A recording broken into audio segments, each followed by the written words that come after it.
Football. Football. Football. Football. Ready, play. Football in America is a special game. The men who play it make it so. Hey, baby, let's go out there like a bunch of crazy dogs. Have some fun. This is the Gridiron Gumbo Show. High school, college, and pro football talk.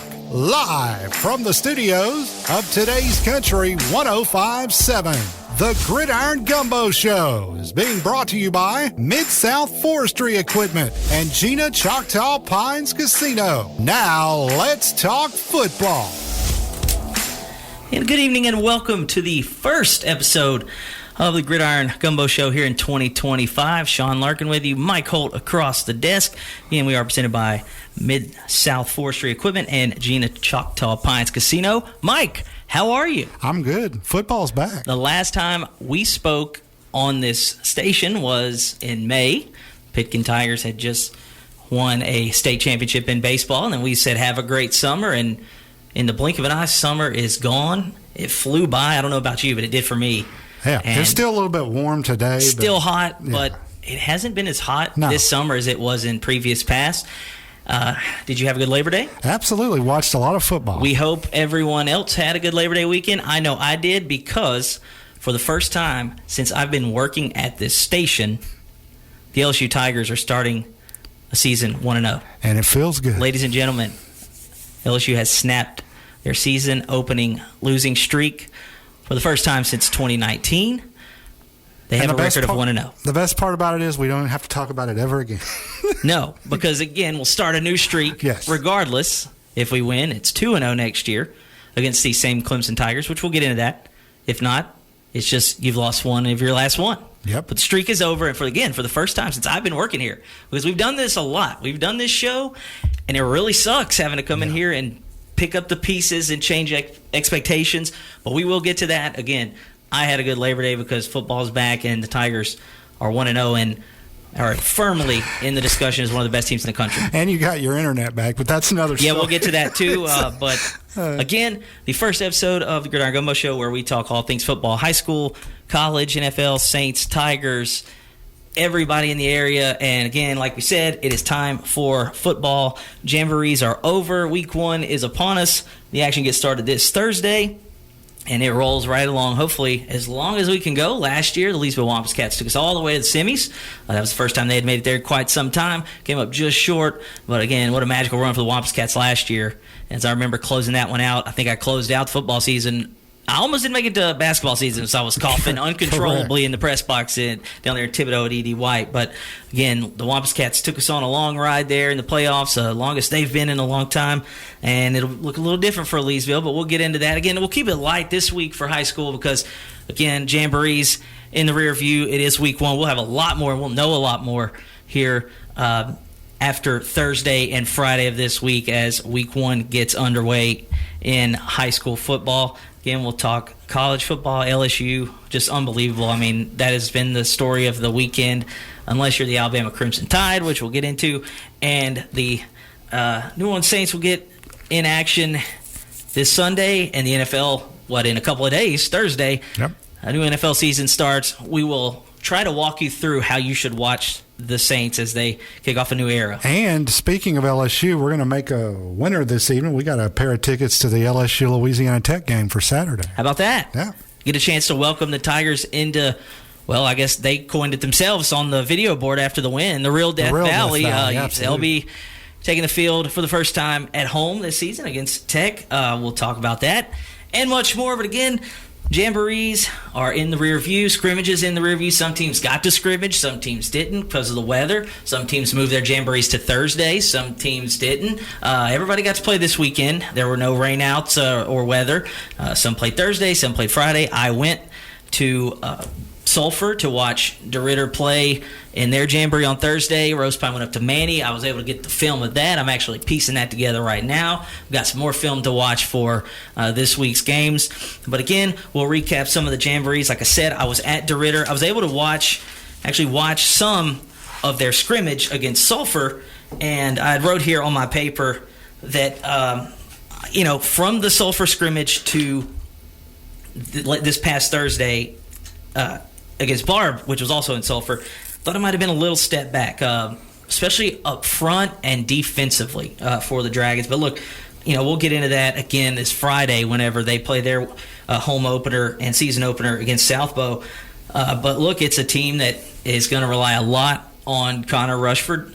Reed Williams is done for the season, and as a senior, that means he's done for his career. So that's unfortunate. You hate that for anybody. Yeah. So they'll be breaking in a new quarterback, which I was able to see and came away quite impressed. Again, a young quarterback, but I think DeRidder's got a lot to look forward to. But I did think they took a step back the other night, and that's not to say there weren't opportunities for them.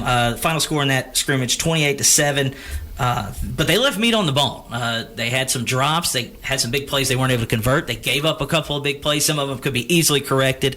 But again, that's a team that, offensively, they lost a good bit of production, but they do bring back one of their biggest returners as far as production and scoring in Connor Rushford. And look, the load's going to be pretty big on him.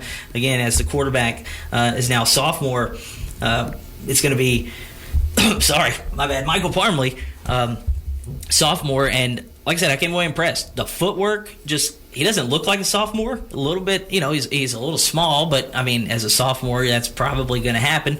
But what I came away with, he keeps his eyes down the field. He's able to move around in the pocket. He kind of feels the pressure. But, man, he made some really good throws. Some of the guys didn't, just come up with some of the plays, and then there were some where he knows he would like to have back. But that's going to happen with a sophomore quarterback. And defensively, we talked about it in the press box with Mr. Mike Isles and Jasper Peters.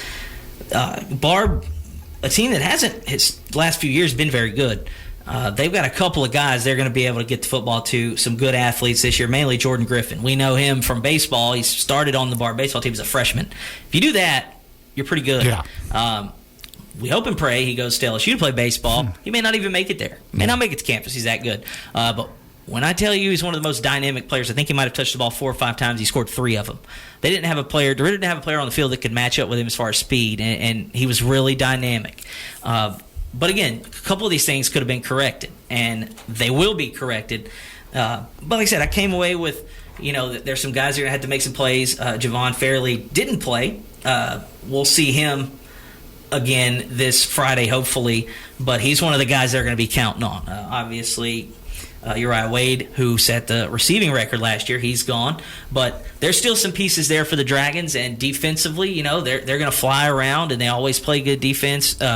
So I'm excited to see what they can do. Again, I'm going to go back and start watching the film again as I was there last Thursday. But they'll be taking on Southbow week 1. And this was a game last year that kind of cost DeRidder more or less a home playoff game. They ended up going on the road, and Southbow took it to them in week 1. It was a sloppy game at Southbow.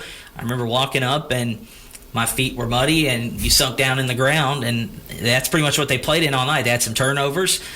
They were able to control the clock, and pretty much they won everywhere but the scoreboard. And Southbow, as we saw before they started getting banged up last year, they had a really good football team, and that was no fluke. They deserved to win. They took care of the football and took advantage of the opportunities. But this is a big game for both teams because Southbow's bringing in a lot of new guys. I think 17 seniors they lost. Wow. And a lot of production as well. Christian Wold mainly. Quarterback, he did everything. But this is a game for DeRidder as, they're going to remember what happened last year. But they're at home. They want to come out. They really need to get this win because, 6-4, 7-3, 5-5, we'll talk when we talk LSU. You've got to kind of get a feel where you think you'll be, and that all dictates how you do in the opener, right? If it's a game you think you are going to win, obviously your expectations stay the same, maybe even go higher.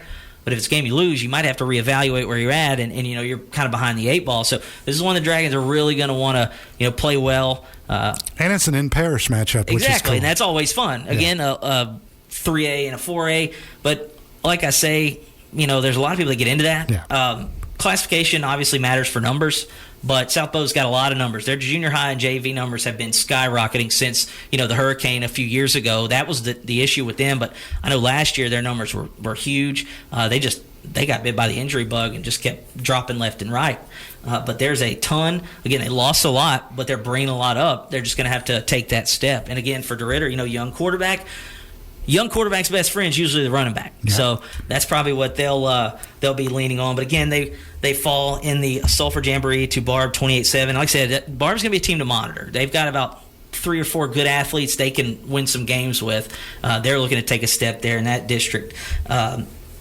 South Bow, again, the aforementioned, played in the Sam Houston scrimmage against DeQuincy. That's a team to monitor as well later in the year in Rose Pines district. South Bow 39, DeQuincy 13. So they really opened it up. I think they scored on 4 straight drives to end the Jamboree. Oakdale, Oberlin, they played the Allen Parish Jamboree. We talked about Oberlin a couple weeks ago on the phone. Good to see them keeping football. We've had that situation here with Pickering, and we'll get into that. You never want to drop football, especially a school with a proud history like Oberlin, man. I mean, they were in the Dome a few years, 6-7 years ago, and they're keeping football. Numbers are low, but them, Oakdale, and Kinder got going in the Allen Parish Jamboree. Oakdale beat Oberlin 8-7. Kinder 14, Oberlin 0. Kinder's a team we've talked about, with bringing a lot back. They've got some big expectations. Got to the quarters last year. They win both of their games in the Jamboree, 14-0 over Oberlin and 7-0 over Oakdale. And also Pickering went up to St. Mary's, or played in that Jamboree up there and played St. Mary's. They lost 20-0. Manny beat Rose Pine 20-7. But again, Jamborees, you can throw these numbers and scoreboards out the window. They don't matter. But it's good that football is back. So, again, I was able to watch a little bit of Manny and Rose Pine. Rose Pine, again, going to be young, but we knew that last year. It is officially the David Weldon era, as he was named the head coach towards the end of last year, after he took over as the interim in Week 10. Got the win there, and so Rose Pine, looking to improve on 1-9 last year. But again, they're going to be young. The schedule's exactly like it was last year. It's going to be tough.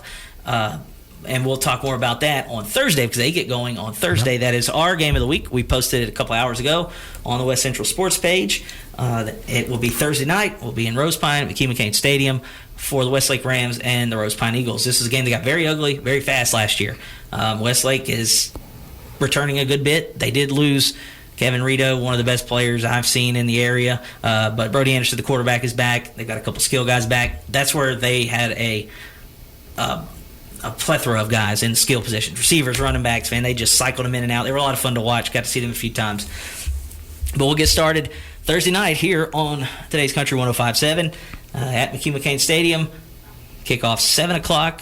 Again, we started, Saturday last year, right? Saturday morning. I believe so, yeah. We played almost every day of the week last year except Tuesday and Wednesday. Was it a hurricane or It was a hurricane or a potential hurricane or potential tropical storm. Knock on wood, we are good to go. It was like 11 a.m. too. Yeah, we started at 11 o'clock, got out of there. It was windy, and it was actually about 70 degrees. Probably won't see that Thursday. But, again, it'll be a tough task for the Eagles, but they'll get their season started on Thursday. And, of course, early in the season, of course, the hydration breaks. Yep, every time till October, right? Or through October. I think it's through October. We'll obviously walk you through all that. Again, they'll take breaks every quarter. I think it's a 6-minute mark. I think so, when they take it. But we'll figure that out, I guess, when they blow the whistle on Thursday. But that'll be where we'll open it up on Thursday. High school football game of the week right here on today's Country 105.7. The Westlake Rams traveling to McKee McCain Stadium to take on the Eagles as they get underway officially the David Weldon head coaching era, even though he was in interim last year. And we will elaborate more on that probably pre-game 6:40. Yeah, we'll figure it out. 6:50, something Yeah, like that. Should be a lot of fun. And, again, the DeRidder Dragons will host South Bow. That is Friday. You got Coach with you Thursday night? Or you don't know? I got to catch him. I'm sure I do. Okay. I'm shocked he hasn't called me yet. Yeah, I'm sure he'll be there. Yep, yeah. And Coach Grungy, if you're listening, you're probably going to be up there with me. So, but again, on Friday on 95.7, the DeRidder Dragons will kick off at Cecil Doyle Memorial Stadium. They'll take on the Knights again, a Beauregard Parish matchup. South Bow won that one last year. DeRidder looking to return the favor. A big one for both of those teams because, again, that was a good win last year for South Bow. I mean, if they didn't get banged up last year, they would have hosted a playoff game instead of having to go all the way down towards Baton Rouge. But, again, high school football season is here. I'm excited, and Again, we'll be in Rose Pine this week. We're going to post the schedule week to week. It may change. The officials and some teams playing Thursday. Rose Pine plays Thursday night twice, 2 games in a row. The Wampus Cats have a Thursday game. Leesville has one. DeRidder will have a couple. It should be a lot of fun. Again, the week 1 matchups, there are 2 on Thursday. Another area team in action. East Bow goes to Grand Lake. Okay. That is on Thursday night. So 2 games Thursday. East Bow goes to Grand Lake, and Westlake travels to Rose Pine. That'll be our game on 105.7. And on Friday, the rest of the area teams are in action. Sacred Hartville Platte goes to Oakdale. Welsh is at Kinder, and North Central is at Maryville. Let's see, where else? We got Sam Houston at Leesville. That game, they scored about 120 points last year. May see the same. It'll look a little bit different for the Wampus Cats, and we'll get into that a little bit more as they prepare for life after Xavier Ford. And I can tell you, it's hard to replace that kind of production for anyone. From what I saw, I think they scored 4 times the other day. Yeah, it may look a little different. They may have to do it through the air, which they had no issue doing that last year with Terrell Broom and Mike Davis and Julius Brown, those guys. Coach Causey will probably get them right, but they do take on Sam Houston at home again last year. That game was it looked like a pinball game. They had so many points on the board.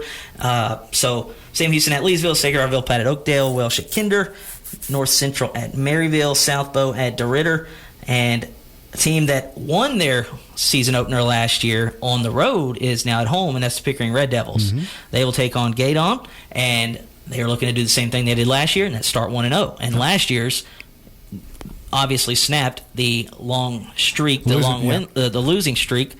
They ain't got to worry about that this year. They can actually make it a 2-game season opening streak, so it's like the reverse LSU thing. They're trying to get something going, and this is year 2 of them playing that, a schedule for non-district honors, no postseason. But we saw it last year, and this is something that, maybe was in the thought of Oberlin. Doing what Pickering has done is what Oberlin probably had to face. And as we saw last year, it has worked out and some for the Red Devils as the numbers were up. They were way more competitive, and they look to get it going again another year and try to develop and get back into things next year for real. But again, they'll be playing that same schedule as last year, and we will see them on the schedule this year as well. But again, good to be back, Mike. So you ready to get back on being here on Thursdays and Fridays? I'm ready. I am too. I mean, seems like I said, we ended baseball. I just got to keep I got to keep track with Thursday and Friday. It'll be a little interesting. Yeah, well, that's the thing. We'll have a couple of Thursdays in a row. I'll have to pull double duty. You're going to be helping out with our DeRidder guys. Yeah, and we didn't mention this earlier, but the same year I got hired was the same year that Bubba McGee also joined us here, and we did Gridiron Gumbo. He was with Mr. Isles on the DeRidder games. He's not with us this year. Took another job. We're not going to hold him hostage here, although we would like to. He was able to show up some at the Gridiron Gumbo Show. I think that's where we're going to miss him the most. Exactly. Me and you said it. Yep. But we wish him all the best. He actually called Mike during the Jamboree the other day and talked to us. He's like, I wish I could be there. So I'm sure we'll hear from him. And who knows, maybe he could pop in and talk some football with us because he'll be back up in that Alexandria area. Yeah. And, he's all too familiar with that. So I will be pulling double duty, so if you hear me on 95.7 calling some DeRidder Dragon football, I apologize, but it is me, and we may be working in some things as well, so stay tuned for that. But again, the week 1 of the high school football season is getting underway this week. We'll go over the games again for you here, and then at the end, Thursday night, East Bow at Grand Lake, and our game of the week for week 1, the Westlake Rams travel to McKee-McCain Stadium to face the Rose Pine Eagles.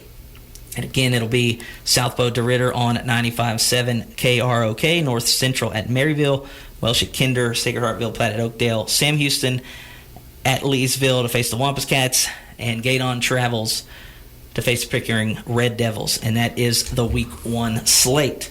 So we will take a quick break and come back, Mike, and we will talk about LSU 1-0 for the first time since 2019. You are listening to the Gridiron Gumbo Show on today's Country 105.7.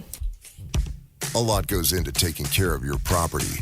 You need equipment with more reliability and versatility built in, like Kubota BX and L Series compact tractors, rated number 1 in durability and owner experience. Z Series mowers that deliver a quality cut, and Sidekick utility vehicles where durability meets speed. Visit your local Kubota dealer for a demo today. Visit Mid-South Forestry Equipment in Manny or call 318-256-5686 for more details. Gina Choctaw Pines Casino, your place for fun. Live music returns Saturdays at Cutter Sports Bar, 8 to 11 p.m. and karaoke on Thursdays from 6 to 11 p.m. We'll see you in the Pines. The high school football game of the week is back with a Thursday night matchup as the Rose Pine Eagles host the Westlake Rams. You can catch all the action with the kickoff 7 o'clock with Sean Larkin and Glenn Grange. The high school football game of the week is brought to you in part by Wagon Master, Double D's, and Cecil's, Popeyes, Sabine State Bank, Vernon Parish Sheriff's Department, The Catfish Hut, Rose Pine Pharmacy, Duplichan's Paint and Body, Gina Choctaw Pines Casino, Shawson Gas, David Heyman State Farm. It's Rose Pine, it's Westlake. Thursday night, 7 o'clock on the high school football game of the week on Today's Country 105.7. Target, back to school days are here. What is back to school days, you ask? We're talking 7 days of deals on looks and styles the kids will love at prices you'll love even more. Because back to school at Target means getting all of the above. Through August 2nd, save 25% on select kids' clothes with additional savings to round out their looks, including uniforms, leggings, polos, and activewear. Plus, their new favorite backpacks are 30% off. Happy back to school days now through August 2nd only at Target. Terms and conditions apply.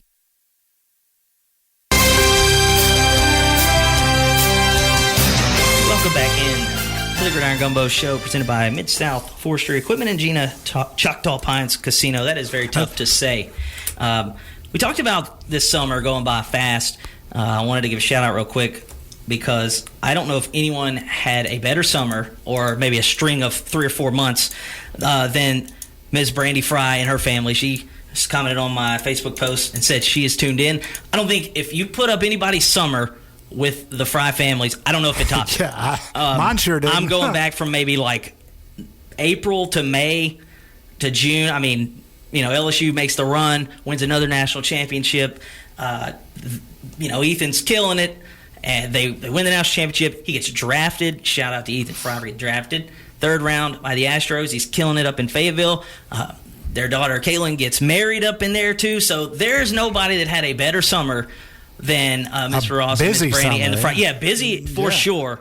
But I don't know. You could put that summer up against anybody's summer, and it's probably not going to come anywhere close. I know my summer wasn't that cool, although I did go to Omaha and see that. I heard that. It was fun. But shout out Miss Brandy for tuning in, listening. Again, we have reached the college football segment of the show, and it is a much more pleasant one than the last 4 years we've done because LSU, ladies and gentlemen, is 1-0 for the first time since 2019.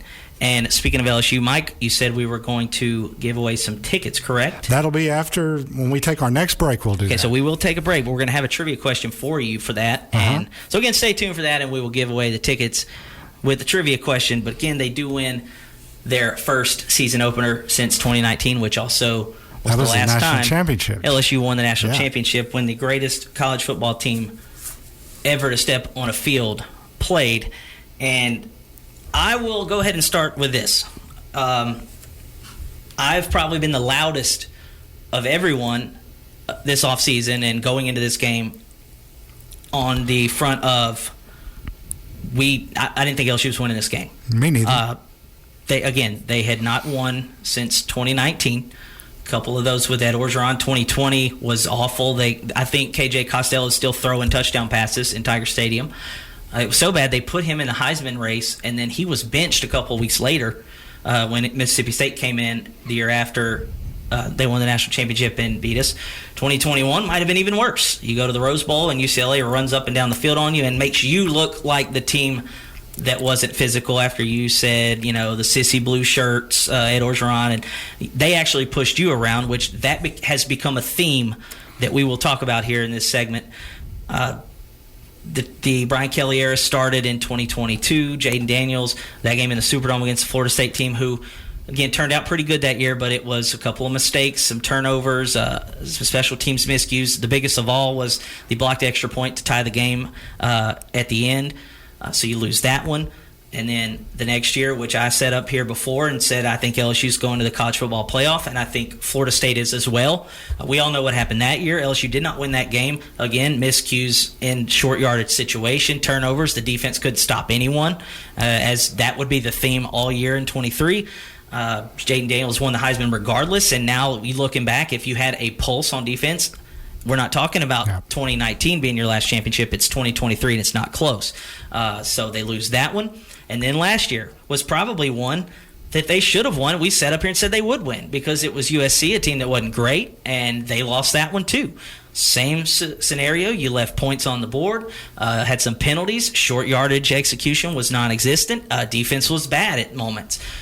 So again, this year, going in, you are playing at Clemson. It's not a neutral site game like all the other ones except the first two in 20 at Tiger Stadium and 21 at the Rose Bowl. You're playing at Clemson. You're playing at a team that made the college football playoff last year, that won the conference and had Texas on the ropes on the road in the first round, and brought back a 3-year starter at quarterback and 5 or 6 All-Americans on defense, especially up front, defensive ends that are probably going to be top 10 picks. Cade Klubnik, who some had as the first quarterback taken in the draft. And if you thought that's the game LSU was going to win, then you're the biggest sunshine pumper ever, because there was no reason for you to think LSU was going to win that game. You had 4 new starters up front. Against that, on the road, first game, good luck. You, at receiver, you were bringing some guys back, but you're bringing in a lot of new guys, albeit really good, skilled guys. You couldn't run the ball last year. You were last in the conference at attempts. The second fewest was Auburn, who had 34 more, I think, than you, and played 1 less game. So you didn't. Not only could you not run it, you didn't want to run it. Got to be able to run it there. So it had all the makings of why would I expect them to win this game.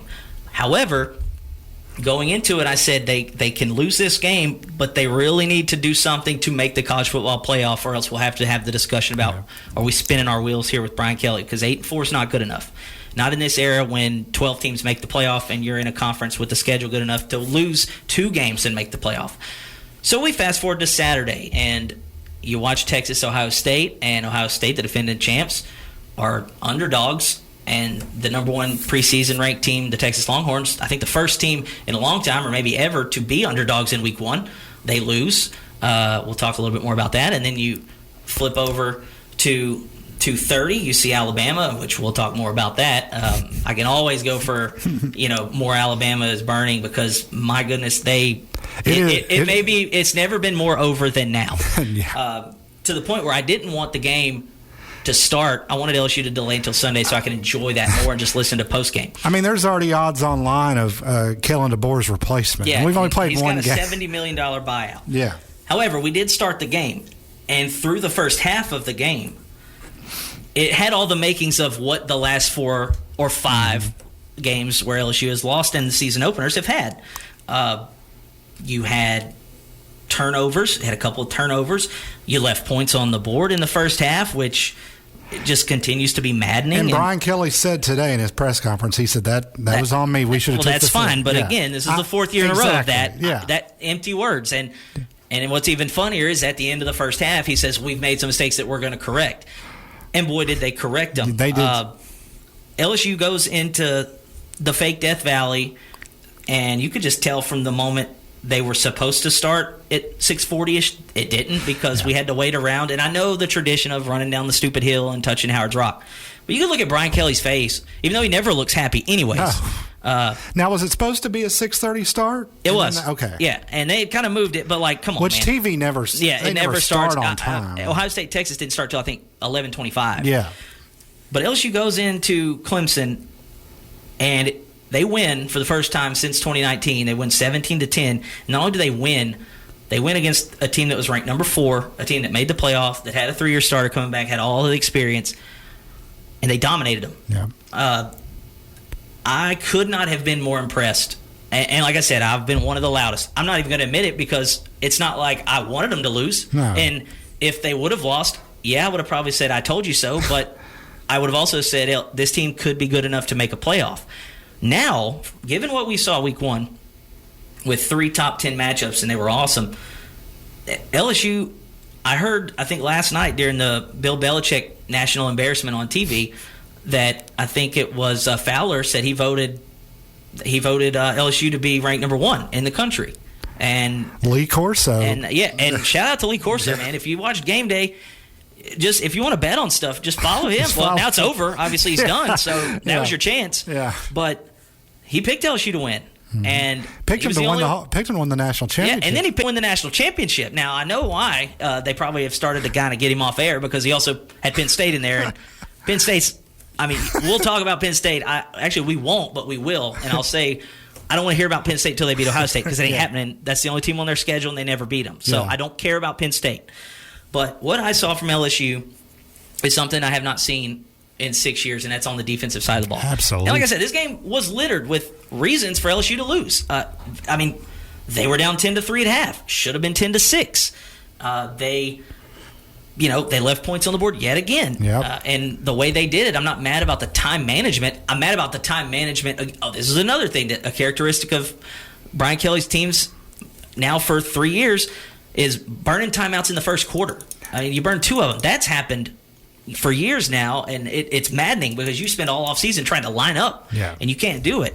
The clock management at the end of the half I wasn't mad about. It was not taking the points because you ran a play essentially to not have any time left and then kick a field goal, and that was the play you picked. And then to say you should have taken the points. Yeah, again, that's fine, and everybody knew it. Yeah. Everyone in the moment knew it, exactly. Except apparently him. And now he's saying it, And that's okay because he can say it now. Yeah, absolutely. Because we won. But it was impressive, Mike. It was fun to watch that defense flying around. That is the first time since probably in 6 years that LSU's defense looked faster and more physical than the team on the other side of the football, because there have been countless times in the last few years, most notably last year when Jalen Milroe ran for 1,000 yards against LSU in Tiger Stadium, or when Kentucky ran it up and down our throats about 4 years ago, or UCLA ran it up and down our throats. That didn't happen. And that was a team that's got pros on it and will probably still make the playoff. Yeah. It was unbelievable. And, with the points not being taken at the half, and, there was a touchdown, of course, taken off the board. That should have been a touchdown. I still don't understand a catch. Nobody knows what a catch is. Well, it wasn't even, and then it turned out to be an incomplete pass. We went from down at the 1 to maybe being a touchdown, and that's what the rules analysts on the broadcast they were talking about that. And then option C comes up out of nowhere, and we don't get anything. And Ramos misses the field goal, which you knew was happening because, of course, it was. We weren't getting any points there. And that was when LSU could have had all the momentum. Supposedly he had a cramp. After grinding through the first half, playing as bad as you did, and then you were about to seize momentum, and you didn't. But the defense right back out there and puts the clamps down again. Look, I said it. The offensive line wasn't very good going in. They weren't great the other night. But Nussmeier was sacked 1 time, and I don't think that was on the offensive line. I think he kind of should have designed a rollout. Instead, he tried to climb the pocket, and they got on him quick. But 1 sack, you averaged 3.5 yards a carry. Now, I think they do include sacks in college. But Caden Durham, 17 for 74, 4.5 yards a carry, basically. You can't ask for any more of that. You needed 4 yards a carry. If you do that 3 times, move the chains first down, play the first down song. Yep. It was hard yards, too. It was from the first play of the game. That's what it looked like for Caden Durham all night. He gets hit in the backfield by 2 or 3 guys, makes a miss, gets, a cutback here and, long gain. Garrett Nussmeier, again, outplayed Cade Klubnik, and he didn't even have his best game. I think some of the mechanics were off. He could have even had an even better game. But I tell you what it did, combined with Arch madness that is now Arch sadness for a few weeks, Garrett Nussmeier is now the Heisman favorite. Yep. And that's because in the moment, on the road, he outplayed the guy on the other side who is also supposed to be a pretty high draft pick. 5th-year quarterback, too, right? 3-year starter, 5th-year quarterback. And it was Garrett Nussmeier on the road that didn't make the mistakes. It was Garrett Nussmeier who kept the composure after a bad first half. A lot of missed opportunities. They just kept on moving. They got the ball to their playmakers. Again, I was screaming in the first half to just find Aaron Anderson and move him inside, because I watched the game at Ole Miss last year. I sat in the stands and watched Ole Miss not even get a hand on him in the slot. And they started to do the same thing, and he had 6 for 99 yards. They threw the ball to Juwan Johnson. One time it was 3 plays in a row, the same one. Barry and Brown, again, we talked about the catch. Should have had more than 5 catches for 25 yards. He should have had a touchdown. This is a skill group that tight end, I mean, we saw the tight ends, both of them. Look, Bauer Sharp, the Oklahoma transfer, made a couple catches. He did fumble, but that's just kind of a good play there. You got to hold on to the ball, but he made a nice play later. Trey'Dez Green's probably the guy that we saw in the bowl game last year that's going to be the key to this offense because there's nobody in the country that's stopping that. No. You saw it. I tweeted it out. He's probably going to have – he may not have that many catches. He'll have more pass interference calls on him than he has catches. And the other night, he was on pace, and he ended up catching 2 passes. He had 2 pass interferences called. It should have been 3 on the first drive. That's what I was going to say. If you're a defense, how do you defend him without grabbing it? We talked about it that night. Eventually – this is what the Saints did to Calvin Johnson in the playoffs a few years ago, or a few years. This is 2011, so 15 years ago. They had 2 when they were in the goal line set. Calvin Johnson's flexed out. Saints had 2 corners on him. Yeah, that's what's going to happen because there's not one guy that's 6'7" and is that physical that is going to be able to stop that. And if you make the right throws, and this is a guy, fade routes are one of the most low percentage plays in football. The NFL, I think, is 33% completion percentage on a fade route. Yeah, because it's one guy, it's one option. But not with that guy. We're going to see that in the red zone a lot. This is a team that has skill guys at every level. And I think that Clemson's defensive line is the best front they're going to see all season. So you go into that game and you win, and it should have been by more. How can you not be excited? And they are firmly in the national championship discussion now. And that's what's crazy about expectations in week 1. Because when you start 0-1, well, like we have – we've got on here and said LSU's going to go 10-2. Well, and you don't give yourself as much margin for error. Exactly, because when you say you're going to go 10-2 and you don't factor in the first game you play, then it's hold on. Like last year, well, I didn't think we were going to lose to USC. Well, now, we got this game, and then if you lose, the margin for error is gone. Yeah. You've got a little bit more with a 12-team playoff, but it's, again, very slim. Now you start to look at, hey, how many of these can we win? And the toughest game on your schedule now, given what we've seen in week 1, again, it's a long season, might be at Ole Miss. But that's not to say you don't have Florida coming in 2 weeks. You have South Carolina coming in. That's a team that was a LSU blown game away from making the playoff last year. A&M, who knows? They could be 8-4. They could be really good. And we talked about it. Alabama is in trouble. Yes. But, again, even though they did get physically dominated by Florida State, shout out to the Noles, who were 10-2 or 2-10 last year. Didn't look like they were 2-10 the other day. Absolutely not. They took Kalen DeBoer and the Crimson Tide to the woodshed. Yep. Gus Malzahn in that offense. Yeah, Malzahn just knows what to do, and you can immediately see that Gus Malzahn offense. And he's played them before, so I mean. Yeah, he knows. And now, granted, when he's beat them, he's had Cam Newton. Correct. Cheat code.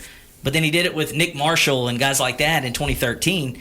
So you go there. That team may not be playing for anything in that span. However, again, this is Kalen DeBoer's 4th loss versus an unranked opponent, but this is their 5th loss in their last 6 games away from Tuscaloosa.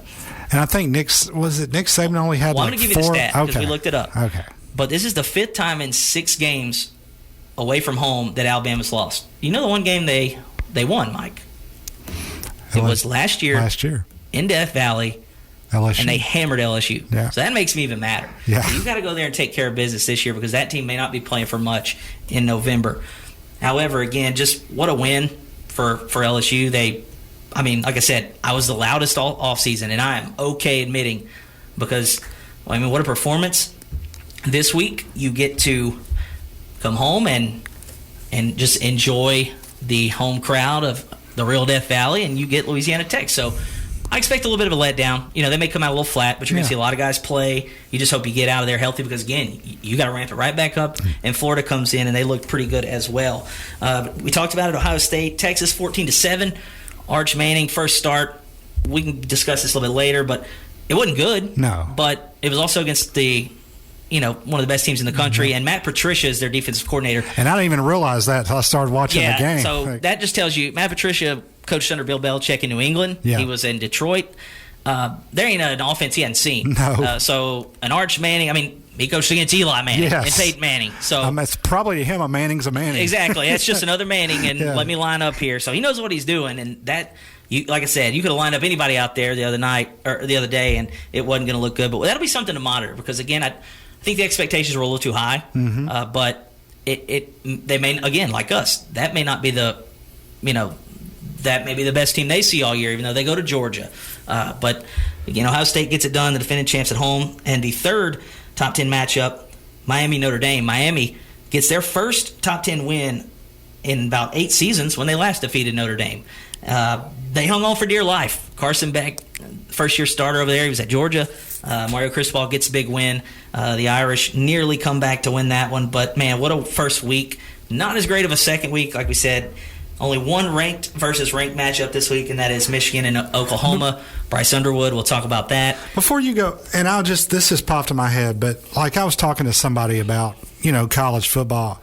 I kind of the mind that everybody should start at the same time. They had like this week 0 stuff. I think if you're going to play a game like Clemson and LSU, and Ohio State, you need a week 0 to get ready. Yeah, that's true. But it's just the week 0, there just wasn't a lot of good games. There was one, and it was Iowa State, Kansas State. And Hawaii, Stanford was actually pretty good that week too. But again, LSU will be at home. They will open their home slate against Louisiana Tech. That is at 6:30 p.m. Central Time, and that one won't be on regular TV. You will have to have streaming. ESPN Plus, SEC Network Plus will have that. Yep. They do rise in the rankings. However, we talked about you make an argument they should have been 2 at least, maybe even 1. I think they had the best win. They went on the road and beat a top 5 team. The AP poll, they are ranked 3rd, I beg your pardon, and the coach is 4th. So okay. I don't know. And they were 9th going in. They were 9th going in. Don't know who the third team is that was better. I didn't even look at the coaches poll, but the coaches don't watch the games. They watch their games and watch their film. Like I said, I would have voted them probably 1, at least 2, because they had the best win. And preseason rankings shouldn't matter when you play an actual game. LSU, again, they were the talk of college football week 1. If you weren't Alabama and everything is burning and it's never been more over. So we will take a quick break, come back, and talk some NFL. The Kellen Moore era is going to begin. But before we do, we're going to give away these LSU tickets. And we have the trivia question. You got to answer this correctly. 537-5887. 537-5887. There we go. So the question is, this was LSU's first season opening win since 2019. The last time they won a season opener. Who was the opponent in that 2019 season opener that they defeated en route to the national championship? Get that answer. Call us. Win the tickets. We'll take a break. Come back with our NFL segment. You're listening to the Gridiron Gumbo Show on today's Country 105.7. Football fans, join us as we stir the pot. It's the Gridiron Gumbo Show. Tuesday nights on today's Country 105.7. Talking high school, college, and pro football. The Gridiron Gumbo Show is brought to you by Mid-South Forestry Equipment and Gina Choctaw Pines Casino. It's the Gridiron Gumbo Show. Tuesday nights, 6 o'clock on today's Country 105.7. A lot goes into taking care of your property. You need equipment with more reliability and versatility built in, like Kubota BX and L Series compact tractors, rated #1 in durability and owner experience. Z Series mowers that deliver a quality cut, and Sidekick utility vehicles where durability meets speed. Visit your local Kubota dealer for a demo today. Visit Mid-South Forestry Equipment in Manny or call 318-256-5686 for more details. Gina Choctaw Pines Casino, your place for fun. Your place for entertainment, dining, and hitting more jackpots. Gina Choctaw Pines Casino, your place for fun. Must be 21. The high school football game of the week is back with a Thursday night matchup as the Rose Pine Eagles host the Westlake Rams. You can catch all the action with the kickoff 7 o'clock with Sean Larkin and Glenn Granger. The high school football game of the week is brought to you in part by Wagon Master, Double D's, and Cecil's, Popeyes, Sabine State Bank, Vernon Parish Sheriff's Department, The Catfish Hut, Rose Pine Pharmacy, Duplichan's Paint and Body, Gina Choctaw Pines Casino, Shawson Gas, David Heyman State Farm. It's Rose Pine, it's Westlake. Thursday night, 7 o'clock on the high school football game of the week on today's Country 105.7.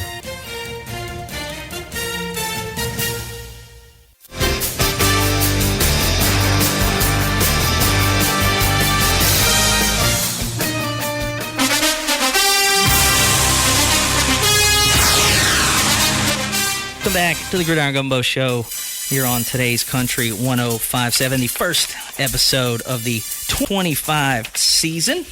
We have previewed high school football week 1, talked a little LSU and college football week 1. In our second segment, we also do have a winner, correct? We have the tickets. The winner is James. So congratulations, James. The trivia question was, to get the questions, it was the last time LSU won a season opener was 2019. The opponent that year was Georgia Southern. A lot of people, we had a couple callers call in with Texas. Texas was week 2 on the road. So we talked about this right before break, how LSU plays the tough matchup against Clemson, or they play Florida State, and they never get that kind of small game out of the way.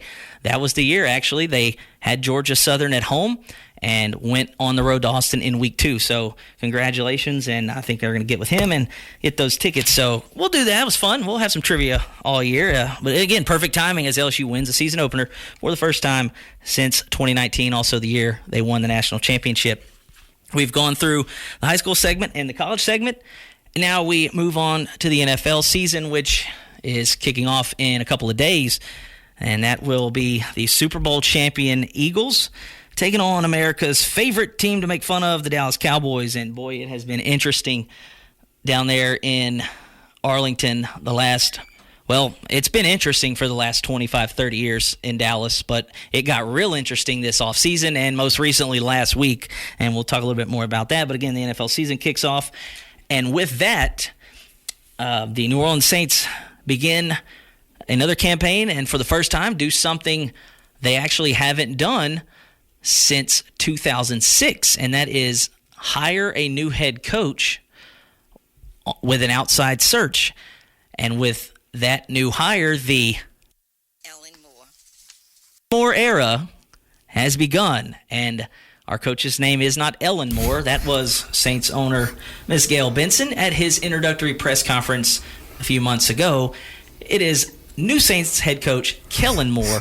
And, Mike, we talked about this a little bit actually in May when we were at the state tournament about the Derek Carr situation. Derek Carr's retired. The Saints bullied him into retirement because he lied about his back injury. I'm going to sit here and tell you how to watch the Saints this year. This is how this segment's going to go for a little bit. We're going to talk about that, and then we'll give some picks, do some futures and whatnot.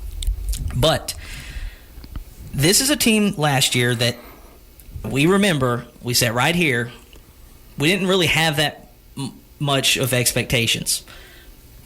And then the first 2 weeks happened, and they looked like a mashup of the 72 Dolphins, the greatest show on turf, the 2011 Saints offense, the 2013 Broncos offense, the 17-0 Patriots before they lost in the Super Bowl. Like, you mash up all the greatest of all times, they were actually the greatest of all time. I think there was one team higher in NFL history that had scored more points through the first 2 games than them.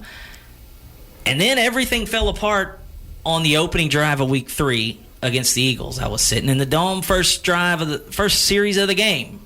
Eric McCoy goes down. And boy, did we not realize how big Eric McCoy was in this offense, because when he went down, everything went down, and then more things started to fall. The Saints didn't win another game. After going 2-0 and looking, and to be honest, going 2-0 and being a minute 5 seconds away against the eventual Super Bowl champions from being 3-0, they had the crossing route over the middle. We had 2 guys collide. The Eagles win. And we didn't win again for 2 months. Dennis Allen shown the door finally. It was about a year and a half too late. Yeah. Derek Carr, like we said, bullied into retirement this offseason. Whatever he tells you is not true. They bullied him into it. And, good guy, whatever. There's the door. So we begin the Kellen Moore era. And if you've looked at any national perspective from the national media, the talking heads on ESPN or NFL Live, whatever, Saints ain't going to be very good. I'll just tell you this right now. They probably won't. But this is why this needed to happen. Yeah. Since Drew Brees retired in 2020, actually, no, I won't even go that far, because at one point in the 2021 season with Jameis Winston, the Saints were 5-2, and they looked like they were ready to roll. They just dominated more or less the majority of the Bucs game, they got a pick six off Tom Brady to seal it to get to 5-2. In that same game, however, Jameis Winston tore his ACL and wouldn't play again that year. And the Saints ended up playing Trevor Siemian, Taysom Hill, and everybody else in the building at quarterback. And I still think, other than 2006, that was Sean Payton's best coaching job he'd ever done. They had a winning record. They were a 49ers Rams melt away from actually getting in the playoffs that year. They wouldn't have won anything. But I'll say after 2021, that's when Sean Payton was done in New Orleans. That is when the rebuild, quote-unquote, soft rebuild should have started. Yep. And it didn't. The Saints just pushed more chips in. They got rid of draft capital. Chris Olave, traded some picks for him. They signed some guys to just kind of pointless free agent deals. They signed Derek Carr to a ridiculous contract. $100 million. Yeah, and again, it's not the fact that that's what you got to pay now for a top half quarterback in the league. But the Saints weren't in position to still be good. No. However, they thought they were. The division they played in, they were in position several times. The head coach in charge was not a good head coach. No. That has kept them from winning that division, and instead hovering in mediocrity for a few years, picking in the middle of the draft, not hitting in the middle of the draft.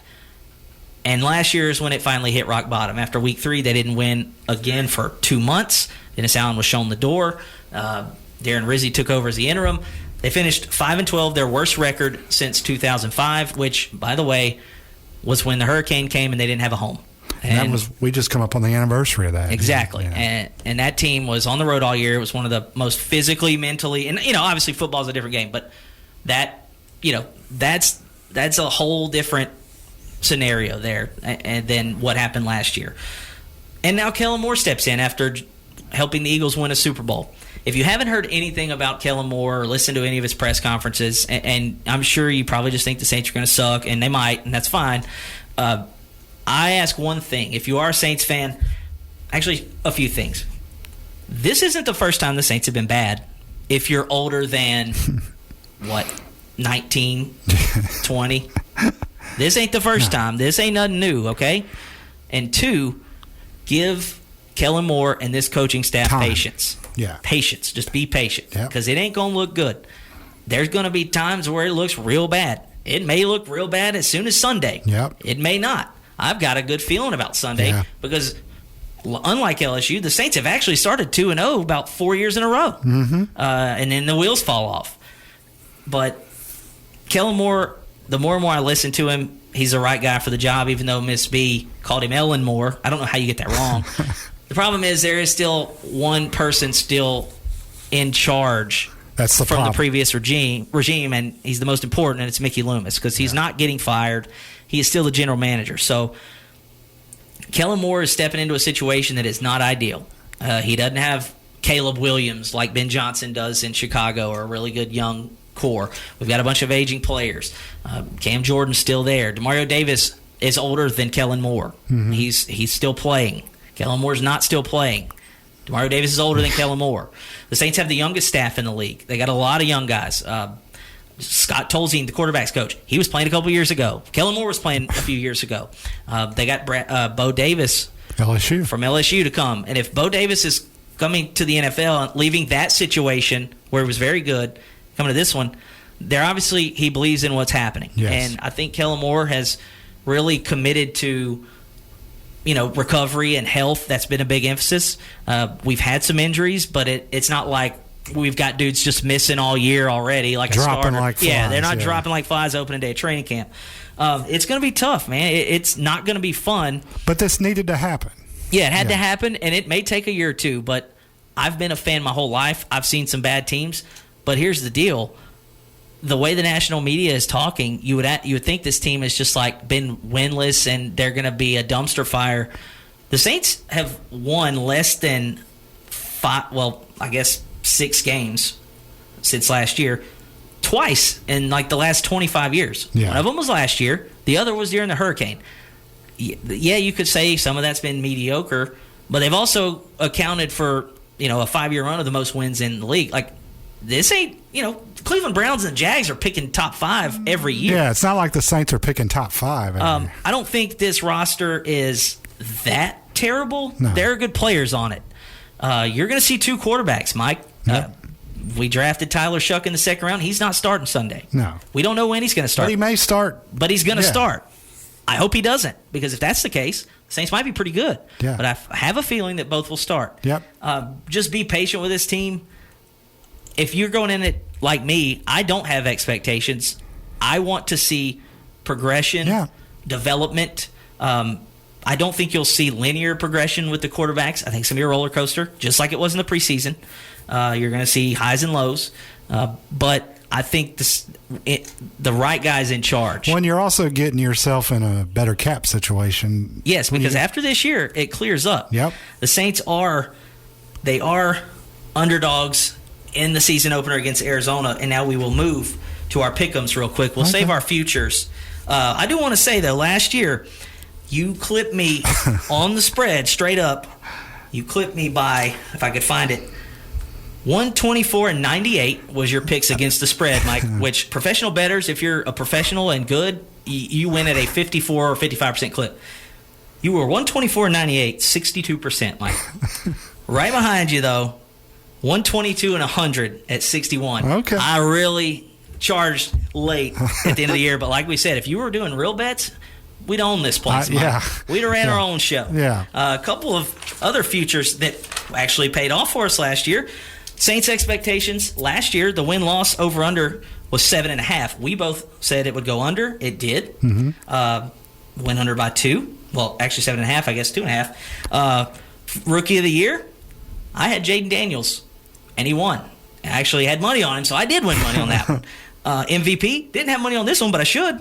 I had Josh Allen. Yeah. He won MVP. I actually had Allen and Lamar were my 2, so they finished 1-2. You had Mahomes and Jordan Love, actually. Okay. You got to pick, we had to pick pods. No, yeah. Super Bowl, I don't even know if we picked Super Bowl. The Eagles had the 5th best odds. They won it, obviously. Dominated the Chiefs. Chiefs were trying to three-peat for the first time. And also down here, will Spencer Rattler start? We both said yes. So we did pretty good in our futures. We'll save our futures for next show. We'll pick against the spread here and close out the show. In college, one ranked versus ranked matchup. We'll save it for last. Illinois, number 11, going to Duke. Duke's getting 2.5. Does Duke pull the upset? Yes. You've got Duke. I'll go against you. I'll take Illinois. They looked pretty good the other day. Iowa State. Iowa State, 2 wins already. They played week 0 over in Ireland. They won again last week. They are 3.5-point favorites against Iowa State. I've got the Cyclones. I got the Cyclones. Yeah, they look good. They're a team that brought a lot back too. They're gonna make some noise in the Big 12. I think they were in the play. I think they were in the Big 12 title game last year against Arizona State. Didn't win it. Baylor lost to Auburn week 1. They go to SMU. SMU at home getting 3.5 points. Mike, do you like the Mustangs? They were in the playoff last year. I like the Bears. You like the Bears? Yeah, Baylor. They didn't score last week. I'll take SMU. Like I said, it's nothing against Aranda. They just couldn't score.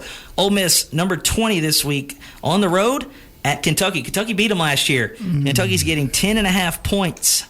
I'm going to take the Wildcats. I'm going to take the Rebels. The Rebels. I had to take Kentucky because one of my friends from college, Courtney Brewer, shout out. She actually now works up in Champaign covering Illinois. Oh. She worked at Tiger TV. She's from Kentucky, big Kentucky fan. I got to pick the Cats for her every time. Shout out Courtney Brewer. Probably the most anticipated game for me this week, Kansas and Missouri linking up for the first time. This is a massive rivalry game, Mike. First time, I think, since 2007 is the last time they played because they used to be in the Big 12 together. Kansas on the road. Missouri, defensively, they look pretty good. They scored a ton of points last week. They're getting 6.5 at home, or they're not getting 6.5 point favorites at home. Does Missouri win by a touchdown? Yes. I like the over in this game, actually. I'll probably do that, but I will go with Missouri as well. Kansas can score it, though. That should be fun. Number 12, Arizona State, again, team that made the playoff last year. They go to Mississippi State, Stark Vegas. Bulldogs catching 6.5 at home. Can they lose by less than a touchdown? No. So Arizona State. I'll take Arizona State as well. Only ranked Unranked Michigan and Bryce Underwood looked pretty good in his first start, again, albeit against a lesser opponent. They go on the road to Oklahoma, who looked pretty good with John Mateer at quarterback. OU getting 5.5 at home. I think I'm going to take OU. 5.5 faves, yeah. I think OU's going to win that one. I'm not sure what I think about Michigan this year. And for the NFL, like I said, we'll save our futures picks for next year, but we will do this next week because there is a game that we will pick. The Saints win total last year was 7.5. They won 5 games. This year, it's 4.5, according to ESPN Bet. Mike, did the Saints win more or less than 4.5 games? More. So you got us at 5? I've got us at 5, too. Yeah. I think, now, if it was 6.5 or 5.5, it'd be dicey. Yeah. But I think we both think they'll win more, and we'll pick some Week 1 games and get out of here for the show. Cowboys-Eagles kick us off on Thursday night. Eagles getting 8.5. That is such a high number in a divisional game. I'm going with the Eagles. Going with the Eagles, hanging the banner. There might be a little Super Bowl hangover just because this is a ridiculously high. All the Micah Parsons talk. I'm going to take Dallas to cover. That don't mean they're going to win, but I think they do cover. They'll probably get beat by 100. Chiefs at Chargers. That game's on Friday in Sao Paulo. I like the Chargers. I do too, Mike. And we'll get to the divisions talk later, but I think the Chargers and the Broncos might have a chance to win that division. Bucks, Falcons, NFC South. Falcons, 2.5-point underdog at home. I'm going to take the Falcons. I'm going to take the Bucks. I like it. We're different. Packers at home against the Lions. This one should be fun with the addition of Micah Parsons from Dallas. Green Bay, man, they look like they're ready to take the next step like Detroit has done. I like Green Bay. I like the Packers. And Sunday night one, a good one, Ravens at Bills. Bills, 1.5-point favorite. I like taking Buffalo the in Bills. this one. Yeah. Yep, I like MVP versus runner-up MVP last year. Could be a potential AFC Championship preview. And one more. It is the New Orleans Saints season opener. They will be hosting the Arizona Cardinals. Saints are getting 6.5 points. They're kind of a weird vibe about the Cardinals. Some people think they could be sneaky in the West and maybe make the playoffs. Saints have won every opener since 2019. They won 2019, 20, 21, 22, 23, and 24.